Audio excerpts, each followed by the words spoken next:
inilah rekap yang saya sampaikan tadi. Ya, saudara, data ini clear, valid. Tinggal pertemukan saja dengan Bu Sri Mulyani.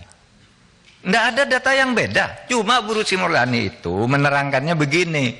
Kalau PPATK itu kan rombongan nih, misalnya Rafael, itu kan ada rombongannya. Nah, ketika diperiksa oleh Bu Sri Mulyani, satu yang diambil. Sama dengan ini tadi. Jadi ini rombongan, namanya pencucian uang. Kalau tidak banyak ya bukan pencucian uang namanya.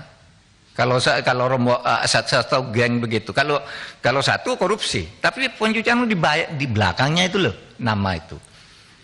Saudara buka nanti, mau pansus buka, ada nama-nama orang, 491 orang, apa kasusnya? Itu kan ada LHA-nya, ada di situ. Maka bagi saya, gampang kok masalah ini. Undang Bu Sri Mulyani, cocokkan. Ini datanya PPAK, hanya beda menafsirkan. Seperti yang kasus 189 itu. Itu kan 15 entitas. Bea cukai.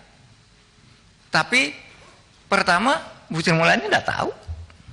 Bu Sri Mulyani tidak tahu. Buktinya apa? Tanggal 14 dia baru menjelaskan itu. Ya. Contohnya, Pak. Nah, ini hasil analisis untuk satu nomor loh. Satu nomor tuh hasil analisisnya begini.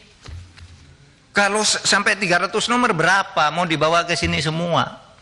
Tapi saya jamin Anda semua dapat nih uraian faktanya. Tadi sudah saya tayangkan di situ. Itu benar.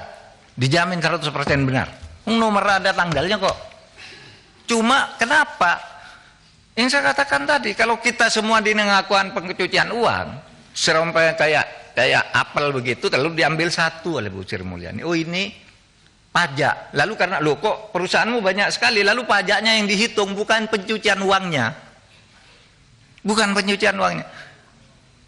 Kan gampang nih mempertemukan dengan Bu Sri Mulyani kayak gitu, gampang banget. Nggak ada data yang berbeda. Kok siapa datang? Kok datanya berbeda? Udah ada yang berbeda. Menafsirkannya yang beda. Menafsirkannya yang beda. Nanti lihat aja di sana.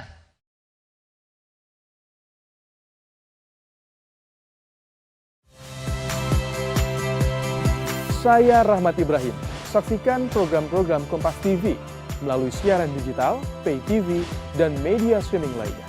Kompas TV, independen, terpercaya.